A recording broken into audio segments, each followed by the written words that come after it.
Fosse-la-Ville se situe à la limite de la province de Namur, dans la région de l'Entre-Sambre-et-Meuse. Classé Natura 2000, le site du lac de Bambois est situé à 2 pas du Ravel. Alors le lac de Bambois, c'est un lac artificiel. En fait, on dit que c'est un lac, mais ce n'est pas du tout un lac, c'est un étang qui a été façonné par l'homme en bloquant 2 petits ruisseaux qui coulaient dans une vallée avec un barrage. Et donc l'idée, c'était de faire de l'élevage de poissons. Et donc tout ça se passe au Moyen-Âge. Alors le lac fait 33 hectares, donc ça représente à peu près 46 terrains de football. Et tout autour du lac, il y a aussi 11 hectares de jardin. Le lac est géré par la SBL dont je fais partie, qui s'appelle l'IDEF, c'est l'Institut du développement de l'enfance et de la famille. Et c'est comme ça depuis 1984. La qualité de l'eau est contrôlée lorsque la baignade est ouverte chaque semaine par la région wallonne. Donc il y a des analyses qui sont faites en laboratoire pour voir si l'eau est de bonne qualité. Et à ce moment-là, on peut ouvrir la baignade. Donc la baignade, elle n'est ouverte que de mai à septembre, au moment où l'eau est de température suffisante, si vous voulez. Il y a vraiment une grande biodiversité, c'est pour ça d'ailleurs qu'on est en site Natura 2000. Donc au niveau des poissons, on a facilement une dizaine d'espèces de poissons différents. Au niveau des oiseaux, là on arrive plutôt à une bonne centaine. Alors certains sont là toute l'année, d'autres ne sont que de passage lors de leur migration. Et alors il y a aussi tout ce qui est batracien, tout ce qui est libellules, insectes. Donc ici il y a quand même une cinquantaine d'espèces de libellules différentes. Donc c'est assez remarquable en région wallonne.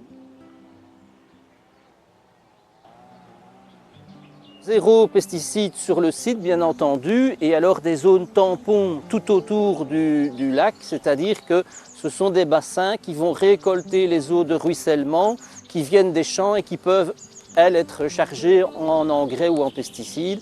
Et donc il y a une décantation qui se fait là et une auto-épuration grâce à des plantes aquatiques qui sont spécifiques pour nettoyer les eaux. Il y a 2 affûts accessibles au public toute l'année et un affût réservé pour un groupe d'observation qui fait toutes les observations sur le site, qui s'appelle le groupe d'observation permanent.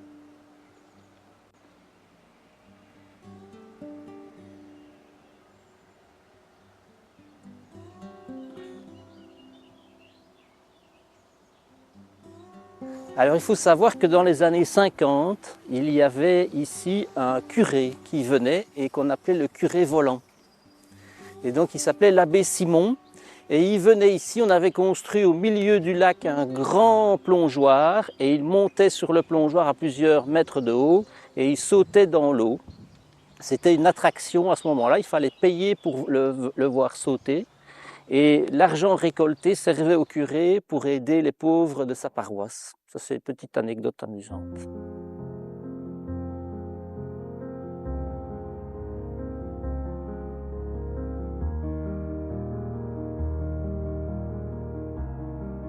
Donc on utilise des moteurs électriques surtout pour le bruit, puisque comme je vous le disais tout à l'heure, il y a pas mal d'oiseaux ici qui viennent nicher.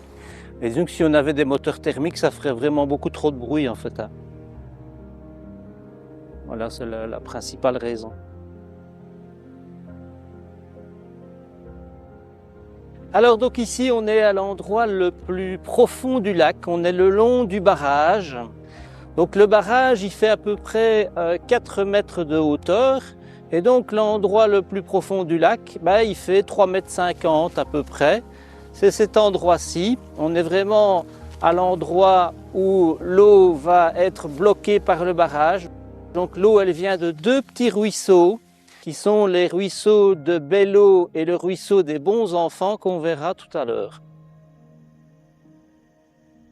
Alors le barrage, on ne sait pas trop en quelle année il a été construit, mais on sait déjà qu'aux alentours de l'an 1000, donc on dépendait ici de la principauté de Liège et le barrage était déjà en place à cette époque-là.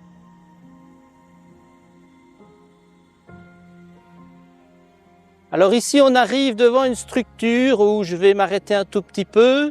Une structure en béton, c'est le moine. Donc on entend l'eau qui coule et qui descend dans le moine.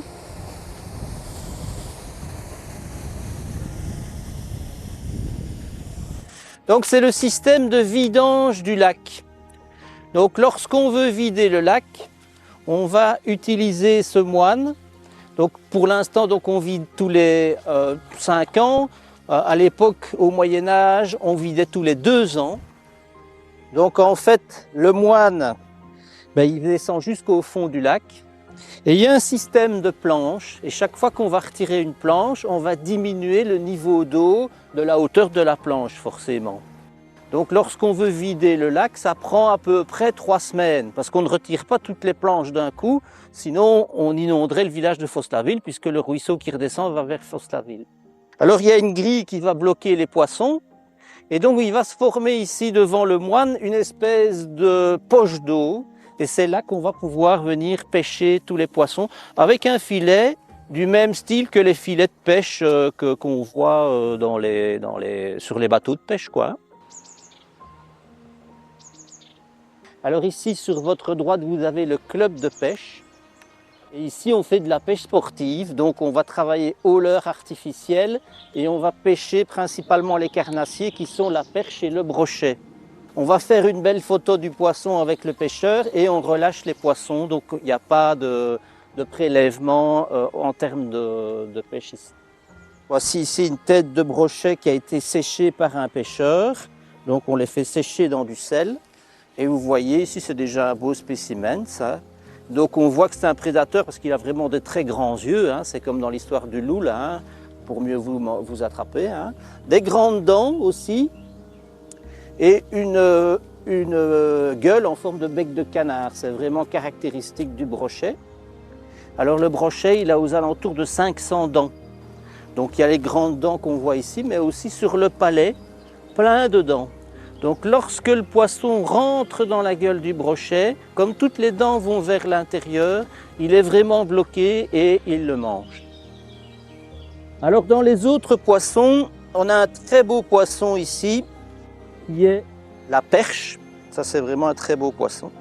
Je vais essayer de vous montrer ça, si je recoupe. Donc ici c'est un petit spécimen, mais la perche, donc on voit sa belle nageoire dorsale avec des épines, et puis elle est rayée noire comme ça, avec des très belles nageoires oranges. Donc c'est un poisson qu'on peut pêcher ici.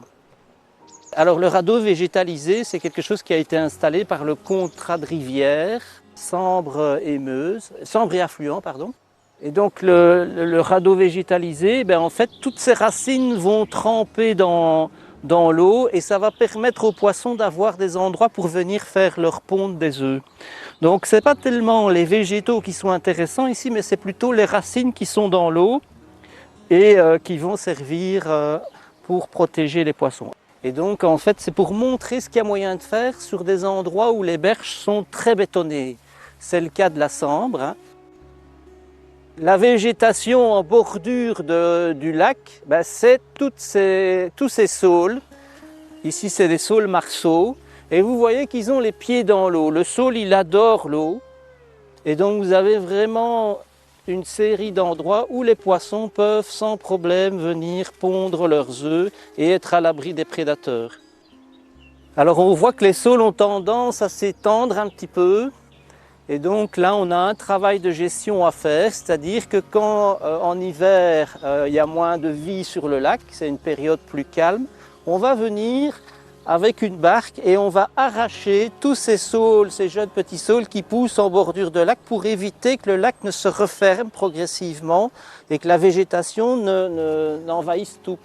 Donc c'est un gros travail, c'est assez physique. Hein. Vous allez voir un petit peu plus loin près de l'observatoire, il y a un gros tas de racines, c'est les saules qu'on a retirés progressivement du lac. Et la roselière, c'est vraiment quelque chose aussi de super important pour la biodiversité. Donc c'est dans la roselière que toute une série d'oiseaux vont venir faire leur nid. Je pense bien sûr aux rousserolles et farvates qui viennent accrocher leur nid dans les roseaux. Donc s'il n'y a pas de roseaux, il n'y a pas de rousserolles. Donc clairement c'est un endroit essentielle pour elles. Et comme les zones humides ont de plus en plus tendance à disparaître, ben, la zone ici est vraiment importante. Donc ici, on arrive à l'observatoire du groupe des observateurs permanents. Et donc, c'est un endroit où on va faire du recensement d'oiseaux pour vraiment pouvoir inscrire ça sur un site internet qui s'appelle observation.be et qui va servir aux organismes de protection de la nature pour faire des recensements et donc avoir des informations. Alors, la petite île que vous voyez ici, c'est une île totalement artificielle qui a été faite en gabion. Il faut savoir qu'aux alentours des années 1900, lorsque le lac était vide, on s'est rendu compte qu'il y avait des bouillonnements au fond du lac. Et en fait, ce sont des sources d'eau potable. Donc, les habitants se sont dit, ben, ça vaut la peine. Et donc, il a été creusé un puits qui descend à peu près à 12 mètres de profondeur et qui va chercher de l'eau potable dans la nappe phréatique sous le lac, bien sûr. Alors cette eau est envoyée dans Bambois et dans une partie de Fosse-la-Ville.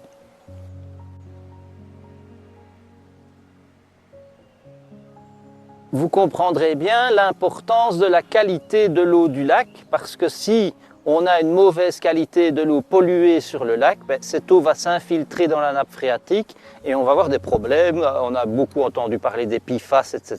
Ben, c'est le même principe. Alors ici, donc, on a un bel oiseau qui vient, je veux dire, passer 2 semaines par an, une semaine en automne, une semaine au printemps, parce qu'il est en voyage de migration, c'est le balbuzard pêcheur. Et donc il va s'arrêter ici pour refaire des provisions, hein, pour se nourrir. Donc c'est un aigle pêcheur, hein, donc il vole au-dessus du lac et puis il plonge les 2 serres en avant pour rattraper un poisson. Et il repart, il redécolle de l'eau, c'est assez spectaculaire, et il va dans un arbre manger son poisson. Alors en temps normal, on voit pas mal d'aigrettes et de hérons cendrés, qui sont des échassiers, hein, donc qui viennent ici.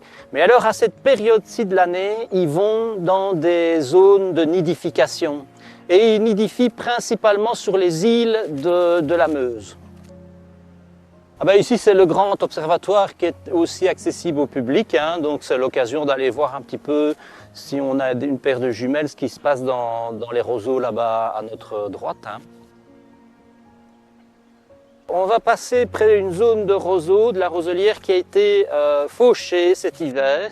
Vous allez voir qu'on a fait des bandes dans les roseaux. Alors pourquoi on ne fauche pas tout d'un coup? Parce qu'il faut garder des zones refuges. Donc quand on a fauché une partie, on laisse comme ça des petites bandes, ce qui permet aux oiseaux de venir quand même se cacher s'il y a des prédateurs. Quand on a fauché les roseaux, on les a exportés sur la berge, ce qui permet vraiment, comme je disais tout à l'heure, d'éviter que l'étang ne se referme. Hein. Donc là, ça va se décomposer sur la berge plutôt que de se décomposer dans le lac. On a des activités extrascolaires, on organise des anniversaires, il y a aussi des activités plus de style familial, donc là ce sont les week-ends. Et on a des activités comme la nuit des étoiles filantes, ce genre de choses-là, ouais, on organise des activités comme ça. On fait aussi les apéros du lac, là c'est une activité, généralement il y a un petit concert, voilà, c'est des petites activités assez sympathiques mais souvent familiales, hein, pas